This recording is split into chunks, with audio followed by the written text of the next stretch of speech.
কোরআনের কোন সূরাতে ফিরআউন নিজেকে সর্বোচ্চ রব বলে দাবি করেছিলেন এই কথা উল্লেখ করা হয়েছে? আলহামদুলিল্লাহ সূরাতুন নাজিয়াতে। আমি উত্তরটাকে নেব। আলহামদুলিল্লাহ আপনার উত্তরটি একদম সঠিক হয়েছে। তাহলে আপনি আমাদের সেই আয়াতটুকু আমাদের একটু শোনাতে পারবেন? আলহামদুলিল্লাহ বলুন। আউযু বিল্লাহি মিনাশ শাইতানির রাজীম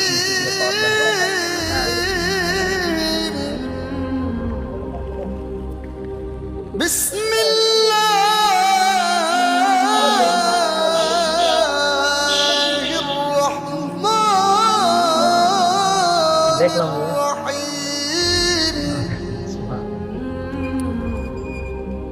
اذهب إلى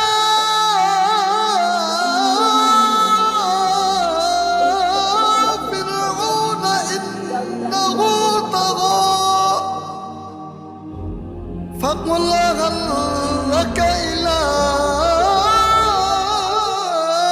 أن تزكى وهديك إلى ربك فتخشى فأراه الآية الكبرى فكذب وعصى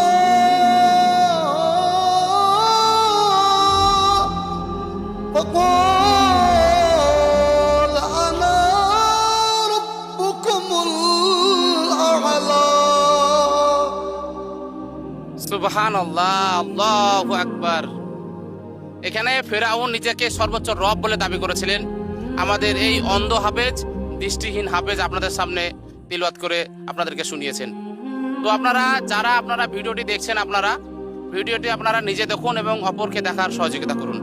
তো আপনারা সকলে ভালো থাকবেন, সুস্থ থাকবেন। আসসালামু আলাইকুম ওয়া রাহমাতুল্লাহি ওয়া বারাকাতুহু। কোরআনের কোন সূরাতে বলা হয়েছে সম্পদ এবং সন্তান ফিতনা? আলহামদুলিল্লাহ সূরাতুল আনফালে। আমি উত্তরটাকে নেব। আলহামদুলিল্লাহ আপনার উত্তরটি একদম সঠিক বলেছেন। তাহলে আপনি আমাদের সেই ফিতনার আয়াতগুলো আমাদের বন্ধুদেরকে একটু শোনাতে পারবেন? আলহামদুলিল্লাহ বলুন। আউযু বিল্লাহি মিনাশ শাইতানির রাজীম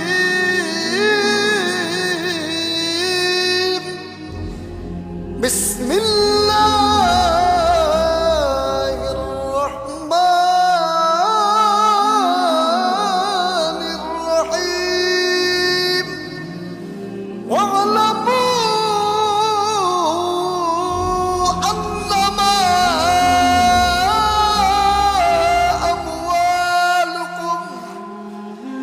আন্নামা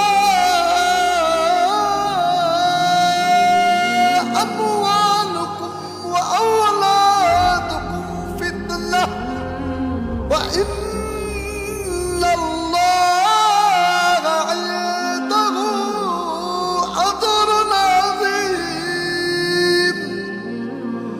সুবহানাল্লাহি ওয়া বিহামদিহি সুবহানাল্লাহিল আযীম। আল্লাহ তাআলা সূরা আনফালে আল্লাহ তাআলা বলছেন, আমি সম্পদ এবং সন্তান হচ্ছে ফিতনা।